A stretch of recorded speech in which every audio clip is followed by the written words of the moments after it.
If you want to download the official Instagram app on Windows computer, first you need to open Microsoft Store. Just click this search and just type Microsoft. Just like that, then click open. Now click here on the profile and just sign into your Microsoft account. It may be anything. It may be Outlook, Hotmail, Skype account or Xbox account.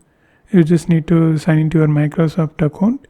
If you doesn't have any account, just create a new Microsoft account. It's completely free. I'm also using the free account. And just click this search bar and just type Instagram. Search.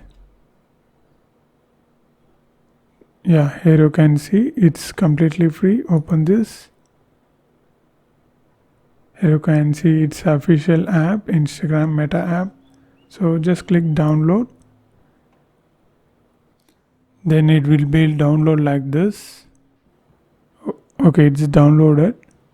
Just click open. Yeah, here you can see that. Now just sign into your Instagram account. A OTP will be sent to your mobile number. You just need to enter that. Then it will log in like this. So that's it. So this is how you need to do. And if you want to know more videos about this topic, watch these videos.